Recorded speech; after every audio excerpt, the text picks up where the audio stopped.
The hammer came down hard. Crack. $340, that's what she paid. $340 for a rusted-out hulk of iron that hadn't turned a wheel in 4 years, a machine that 2 grown men had already given up on, that a dealer had called hopeless, that sat in the corner of Harlan Vogg's equipment auction like an embarrassment nobody wanted to claim. The crowd laughed when Ruth Calloway raised her hand. Some of them actually laughed out loud. Dale Pruitt, the biggest John Deere dealer in Hardin County, Iowa, laughed so hard he slapped his knee and turned to the man beside him and said, loud enough for half the field to hear, "Well, boys, there goes $340 straight into the dirt." That was the spring of 1967. By August of that same year, nobody was laughing anymore. Let me take you somewhere. Let me take you to Hardin County, Iowa, right in the creased middle of this country, where the land runs so flat and so black and so impossibly fertile that standing in it on a May morning feels almost like a kind of prayer. The soil in Hardin County in 1967 was some of the finest cropland on earth, loamy, dark, heavy with minerals laid down by ancient glaciers, the kind of ground that, if you dropped a seed into it and walked away, you almost felt like you were being rude to it by not staying to watch. It smelled like iron and rain, and something older than memory. The county seat was Eldora, a town of maybe 5,000 souls with a grain elevator that ruled the skyline the way a cathedral rules a medieval village. On Friday afternoons in spring, the farmers came to town. They parked their trucks along Central Avenue, boots still caked with field mud, and they talked the way farmers talk, slowly, carefully, because words cost something out here. Iowa in 1967 was in the middle of a transformation it didn't fully understand yet. The big equipment dealers were pushing newer, bigger, faster machines. John Deere had just launched the new generation series, the 4020, the 3020 gleaming green giants that promised a farmer could do more with less. And hydrous ammonia was spreading across the county. Herbicide salesmen in clean slacks drove county roads with sample kits and pamphlets. Everything was about bigger, newer, faster. And into this moment, this particular crack in history, Harlan Vogg decided to hold an equipment auction on a cold Tuesday morning in April. The ground was still muddy from a late thaw. The sky was low and gray, the color of old tin. 120 people showed up, their breath fogging the air, boots squelching in the soft earth around Vogg's equipment shed. And sitting at the back of the lot, half hidden by a rusted disc harrow, was the machine. A 1959 Minneapolis Moline GB diesel, serial number 17,834. Prairie gold paint, mostly, what was left of it. The rest was the reddish brown of iron giving itself back to the earth. The rear tires were cracked and flat. The exhaust stack was bent like a broken finger. Someone had scratched the word junk into the dust on the hood with what appeared to be a stick. Nobody had given it a second look. Nobody except one person. Let me tell you about Ruth Calloway. She was 52 years old in the spring of 1967, a compact woman with hands that told the whole story of her life. Wide palms, knuckles enlarged from years of cold mornings and iron work, nails cut short and practical. When she shook your hand, you felt it. She'd been born Ruth Brennan, the third daughter of a tenant farmer outside of Hubbard, Iowa, 12 miles up the road from Eldora. Her father had worked other men's land her entire childhood, good land, hard seasons, thin margins. She learned to drive a Farmall H when she was 9 years old, standing on the platform because her legs weren't long enough to reach the clutch from the seat. By 12, she could adjust valve clearances. By 15, she could read a field, the color variations in a crop stand, the places where drainage was failing, the slight hollow where water would pool after a hard rain. She had not learned these things from a book. She'd married Frank Calloway in 1940, a quiet, methodical man who farmed 280 acres east of Eldora with a patience that bordered on the philosophical. Together they had 2 boys and they built something real. Not rich, not easy, but real. Frank died of a heart attack in the fall of 1963, sitting on his Farmall 560 in the middle of his own corn field on a Wednesday afternoon in October. The boys had both left for college. The farm stayed. Ruth stayed with it. Here is what most people in Hardin County did not understand about Ruth Calloway. They thought of her as a widow who was holding on. They thought of her as someone to be helped or managed or eventually bought out. The local Farm Bureau extension agent, a decent enough man named Doc Mayers, had gently suggested twice that she might consider renting out the tillable acres and simplifying. Ruth had thanked him both times and done nothing of the sort. What the county did not understand, what they couldn't quite see past the widow's story, was that Ruth Calloway was one of the finest practical mechanics in Hardin County.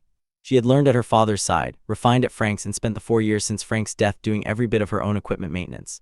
She subscribed to Farm Journal. She had a shelf of service manuals in her kitchen, not the living room, the kitchen, because that's where she did most of her reading. And she had a memory for machines that was, by any measure, extraordinary. She remembered every tractor she'd ever operated, every quirk, every sound, every mechanical personality. She could tell you which way a particular carburetor ran rich in cold weather, which engines knocked on the compression stroke when the timing was retarded, which hydraulic systems wept at the cylinder seals when the fluid was too warm. She remembered the Minneapolis-Moline GB diesel. She had run one briefly 10 years earlier on a neighbor's farm. She had known, the moment she sat behind the wheel, that it was something special. And she had been thinking about it ever since. Now let me tell you about Dale Pruitt. Dale Pruitt was 58 years old, and he took up space the way some men do, not just physical space. Though he was a large man, broad through the chest, with the kind of belly that comes from 20 years of success and a wife who could cook. He took up the space in a room. He was the kind of man who walked into the Hardin County Farm Bureau meetings and somehow, without anyone assigning it to him, ended up at the front. Dale ran Pruitt Equipment on Highway 175 east of Eldora, the county's John Deere franchise. He had held that franchise for 16 years. In that time, he had sold more iron into Hardin County than any other dealer in the district. His service department employed 7 men. He drove a 1966 Chevrolet pickup, brand new, dark green, and he parked it wherever he pleased. He was not, to be fair, a stupid man. He was a good salesman and a reasonable businessman, and in his own way he was probably decent enough at home. But he had spent 16 years being right about equipment, or at least, being right in the way that is confirmed by sales numbers, and this had given him a particular kind of confidence that had curdled over time into something harder to stomach. He believed that new was better, always. He believed that any farmer still running equipment from the 1940s or early 1950s was losing money, period, full stop. He could quote you the figures, depreciation schedules, horsepower per acre efficiency tables, parts availability data, and he would quote them at you, unsolicited, at length. And he had particular contempt for the Minneapolis-Moline line. Prairie gold junk, he called it, fine for the 50s, worthless now. He'd made this speech to enough farmers that it had become a kind of signature. He'd said it so many times that he'd stopped needing evidence for it. There was also this. Dale Pruitt had for 2 years been quietly talking to Ruth Calloway's neighbor on the east side, a land investor from Des Moines, about the possibility of purchasing the Calloway ground. He hadn't spoken to Ruth about it. It wasn't exactly that he wanted her to fail. It was more that he didn't expect her to succeed, and he had already arranged his thinking around what came after. On the morning of Harlan Vogg's auction, Dale Pruitt arrived in his dark green Chevrolet, and he walked the equipment with the proprietary confidence of a man who already knew what everything was worth. When he got to the Minneapolis-Moline GB diesel at the back of the lot, he stopped, read the tag, and smiled. He shook his head slowly. He said something to the man beside him, his service manager, Ron Detrick, and Ron Detrick laughed.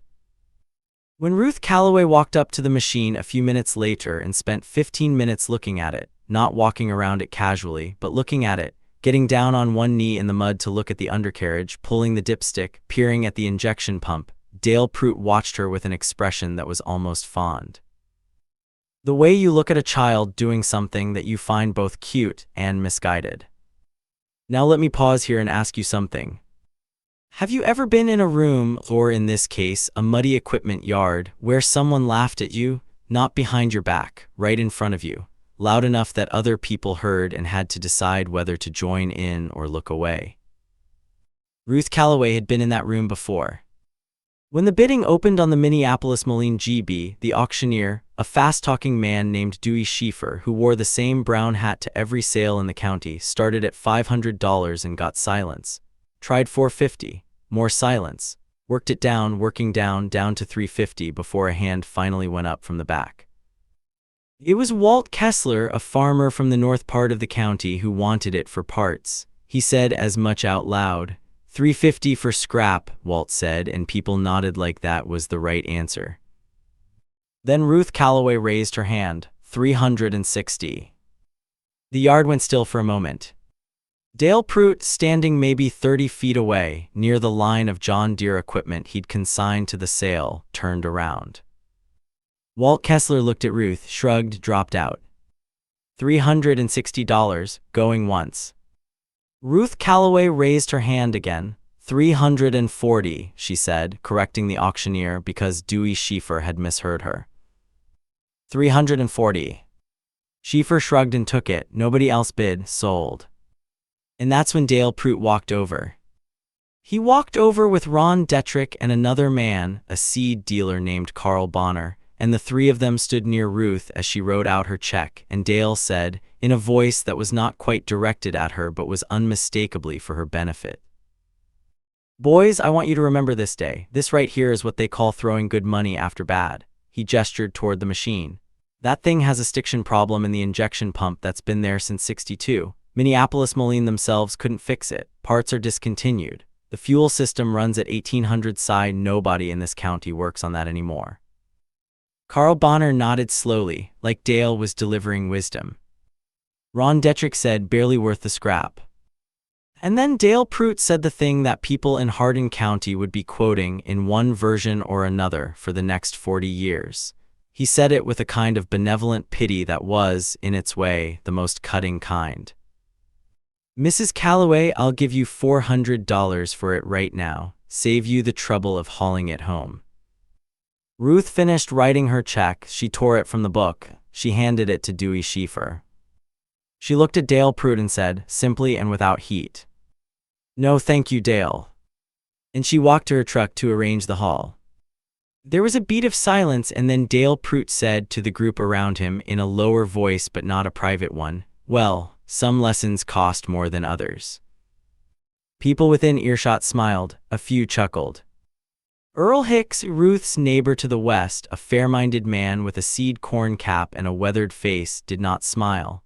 He stood a little apart, watching Ruth walk to her truck, and something in his expression was careful, reserved, like a man who had learned not to bet against things he didn't fully understand. The Moline was hauled to the Calloway farm on a flatbed that afternoon. It sat in Ruth's equipment shed for the next 3 weeks.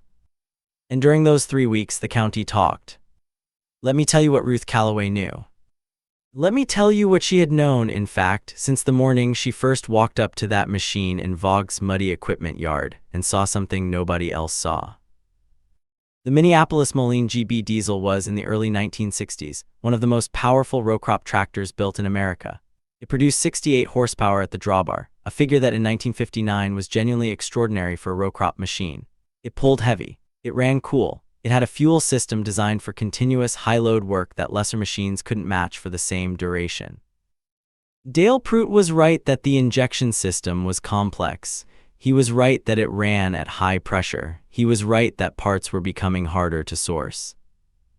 What Dale Pruitt did not know, because he sold John Deere equipment and had no reason to know it, was that in 1961, Minneapolis Moline had released a service bulletin.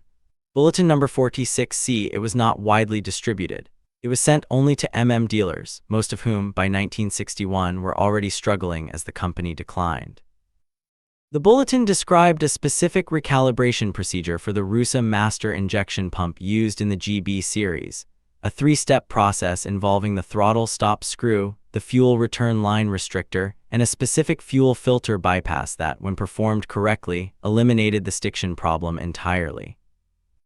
Ruth knew about Bulletin 46C because Frank had received a copy from a Minneapolis Moline dealer in Marshalltown who owed him a favor. Frank had read it and filed it. Ruth had found it in his papers after his death and read it herself, twice, carefully, because Ruth read every piece of paper in Frank's files. She had also noticed, during her examination at the auction, something that confirmed her suspicion. The injection pump on Vogg's GB was not original.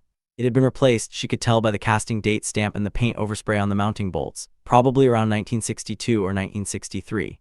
The replacement pump was a later generation Rusa Master, which meant it could accept the calibration specified in Bulletin 46C. The previous owners had given up on the tractor not because it was beyond repair. They had given up because they didn't know what they were looking at. This is a distinction that matters. Ruth spent those 3 weeks in her equipment shed with a set of wrenches, a Moline service manual from 1958 that she'd mail-ordered from a dealer in Minnesota 4 years earlier, because she had been thinking about this, and Bulletin 46C in a plastic sleeve hung from a nail in the wall. She also replaced the rear tires bought used from a farm supply outside of Iowa Falls for $60. She straightened the exhaust stack with a pipe wrench and a length of chain. She rebuilt the air cleaner. She cleaned the fuel tank and replaced the sediment bowl. She adjusted the governor. She spent in total about $300 in parts and supplies on top of the purchase price, bringing her all-in investment to roughly $640. And on the 3rd week of May, on a cool Thursday morning when the sun was coming up pink and sharp over the flat eastern fields, Ruth Calloway stood in her equipment shed, turned the key on the Minneapolis Moline GB diesel, and listened to it start. It didn't start easy. It started like something waking from a long sleep, a cough, a shudder, a deep mechanical groan, and then the engine caught, and the sound it made was not the sound of a machine in distress. It was the sound of something healthy, deep, rhythmic, steady as a heartbeat. Ruth stood there and let it warm up for 20 minutes. She listened to every sound it made. She checked the oil pressure gauge and the water temp. She cycled the hydraulics. She put it in gear and drove it out of the shed and across her lot into the morning air where it smelled of diesel exhaust and wet grass and spring soil, and she sat there on the seat of a machine that everyone said was hopeless. And she felt, for the first time in a long while, exactly like herself. Now here's where the story changes. Here is where I need you to pay attention, because what happens next is not about a tractor. Not really.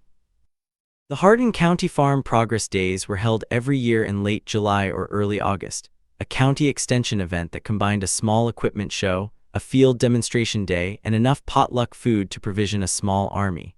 In 1967, the event was held on the Lundgren Farm, 3 miles south of Eldora, on the first Saturday of August. The centerpiece of the 1967 Farm Progress Days was a head-to-head tillage demonstration. The County Extension Service, Doc Mayers running the show, had organized a friendly competition between participating farmers to demonstrate different tillage approaches on a marked quarter section. The scoring was simple: acres covered per hour, fuel consumed, and a quality evaluation of the finished seedbed. 3 passes were specified: chisel, disc, and final field prep. The winner got a small plaque and, more importantly, the right to have the County Extension Service write up their results in the Hardin County Farm Bureau newsletter. Bragging rights, in other words, which in Hardin County, Iowa in 1967 were substantial. 6 farmers entered. Dale Pruitt entered his own operation, specifically his son Terry, age 24, driving a brand new John Deere 4020 with a 14-foot disc. The 4020 was 91 horsepower, factory fresh, with the Soundguard cab option and a 5-speed power shift. It was without question the finest row crop tractor in the county. It cost new somewhere in the neighborhood of $8,000. When the Pruitt rig pulled into the Lundgren farm that morning, it turned heads. It gleamed in the morning sun. Terry Pruitt, young, confident, his father's son in posture and bearing, drove it with the satisfaction of a man who knows he has the best equipment and expects the world to confirm it. Ruth Calloway arrived at 7:15, pulling the Minneapolis Moline GB on a trailer behind her truck. She was running a 12-foot disc, not the 14 that the Pruitt rig pulled, and she had hitched it with hydraulic adjusters that she'd modified herself over the winter, allowing for faster depth changes on the headlands. The crowd, maybe 200 people by the time the event started, took note of the Moline the way you take note of something you can't quite categorize.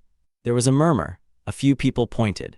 Earl Hicks, standing near the field boundary with his wife Margaret, watched Ruth unhook her trailer with the quiet attention of a man who has been reconsidering his first impression for several weeks. Dale Pruitt saw her. He walked over. He was not unkind. He was almost something worse. He was magnanimous, in the way that powerful men sometimes are when they consider themselves to already have one. "Ruth," he said, "good to see you got that thing running. What'd it take?" "A few weeks," she said. Well, he looked at the Moline, he looked at the 12-foot disc, he looked at the 40-20 parked 50 yards away. Good for you for trying, I mean that. He walked back to his son. The event started at 8 o'clock. The first pass was chisel plow. Ruth wasn't running chisel, she'd set up for disc only, which cost her the first evaluation.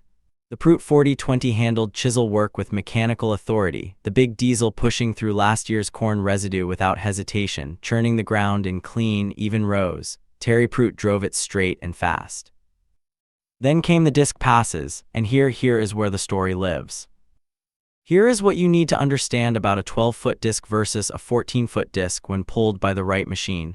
The limiting factor in field work is not always width, it's consistency, it's depth control, it's headland efficiency, how fast you can turn, reset the depth, and re-engage. Every wasted minute on a headland is acres you didn't cover. Ruth Calloway could turn the GB and reset that disc in less than 35 seconds.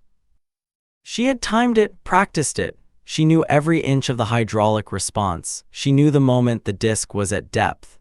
She knew from the sound of the engine, from the change in pitch as the load increased, whether she was running at the right ground speed. The 40-20, for all its power, for all its engineering, was being driven by a 24-year-old man who had been running it for 3 months. Terry Prute was good, but he was still learning the machine's personality. His headland turns took 45 to 50 seconds. The depth reset on his disc required 3 adjustments through the first 8 passes because the hydraulic sensitivity was still unfamiliar to him. The Moline's engine ran at peak torque through long, even pulls, the big GB diesel doing exactly what it was built to do, pulling steady and deep and tireless across the black Iowa ground. The air smelled of turned earth and diesel smoke and cut residue, that particular August smell of a field being prepared, rich and sharp and alive.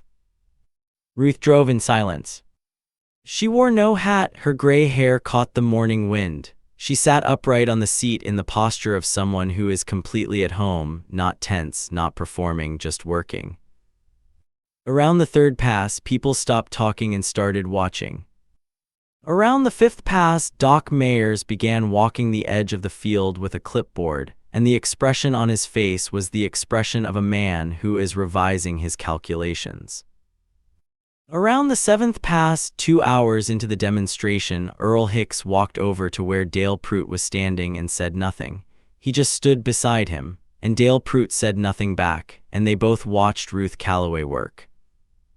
By noon, when the final field quality evaluations were completed, the numbers were in.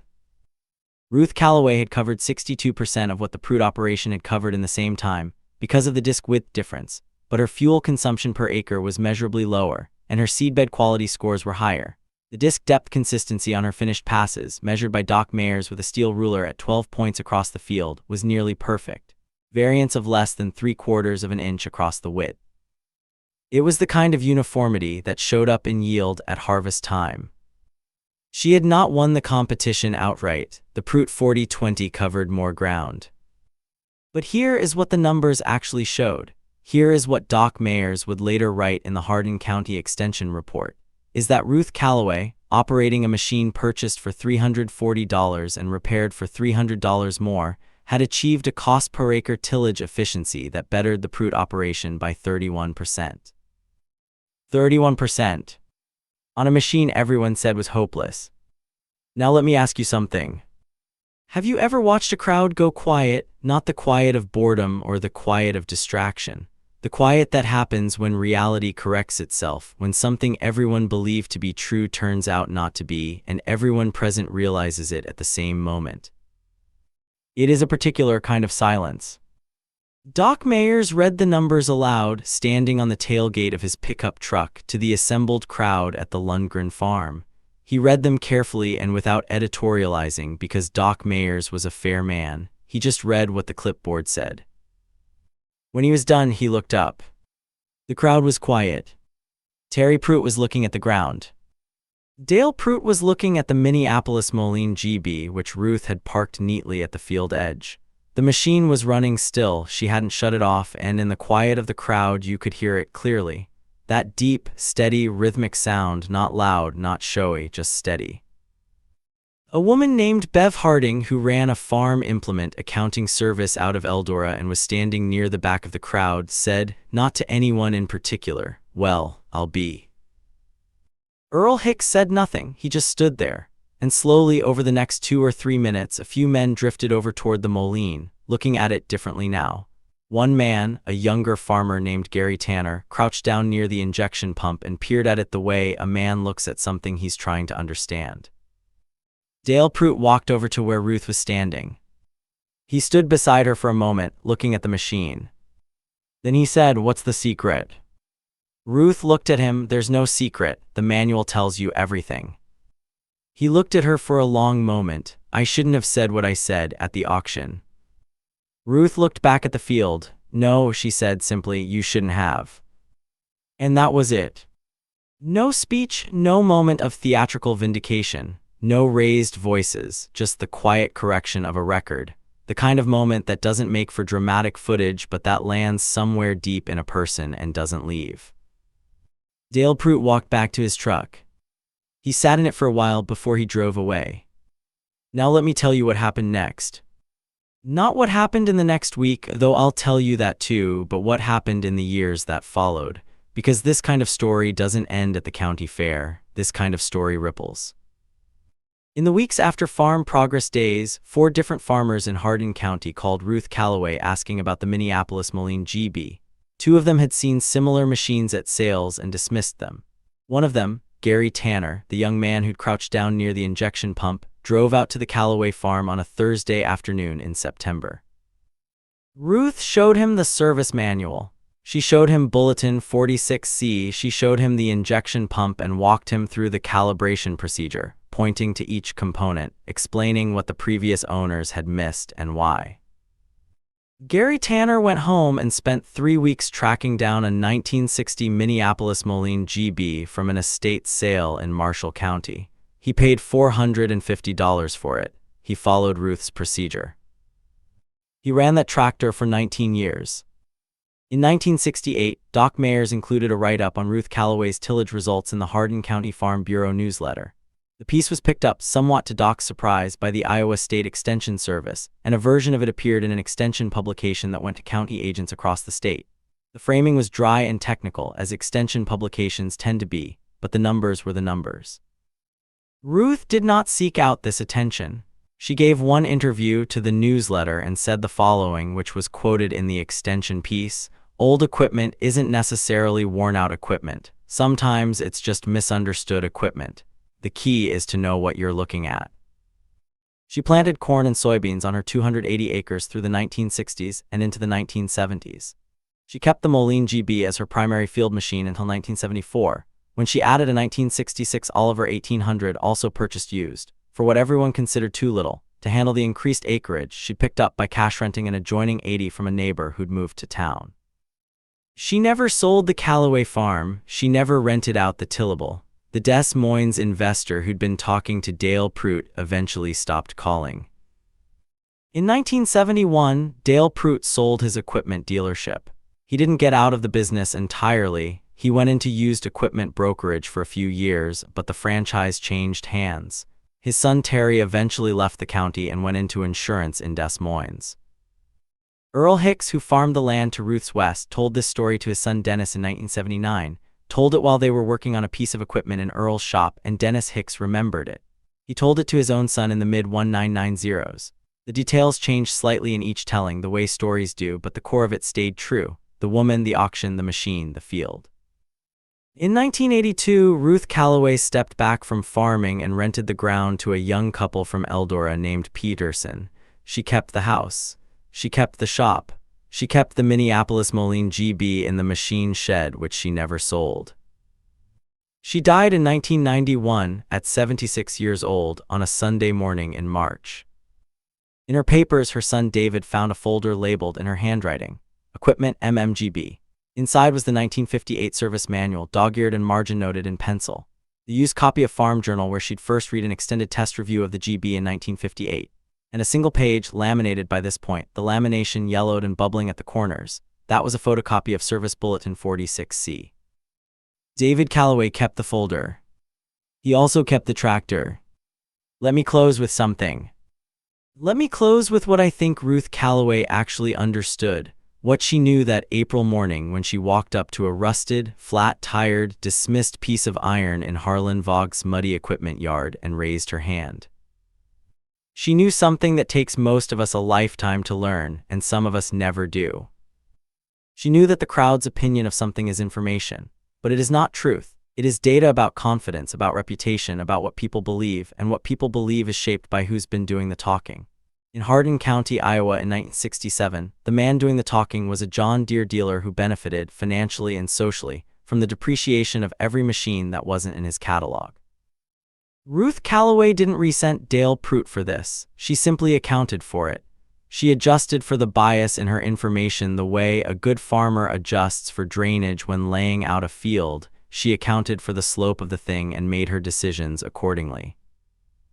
She also knew something about patience, about the willingness to see something through to what it actually is, rather than what it appears to be on a cold April morning with two flat tires. The world is full of things that are harder to start than they look, harder to fix, more complicated than the person who gave up on them had the patience for. This does not mean those things are beyond repair. It means they require someone with the right combination of knowledge, patience, and willingness to sit in a cold shop on an early morning with a service manual and a steady light. Ruth Calloway was that person, not because she was born to it, because she paid attention her whole life to the things that mattered and she remembered what she learned. There is a version of this story, a simpler version, where the lesson is about women being underestimated in agriculture. That lesson is real and true and worth telling, but I think Ruth herself would have frowned a little at being reduced to a symbol. She would have said that the story was about the tractor.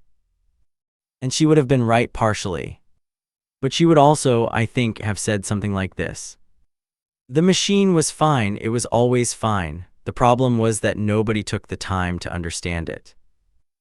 How many things in your life are fine, have always been fine, and are sitting in the corner of someone's equipment yard with the word junk scratched in the dust on the hood?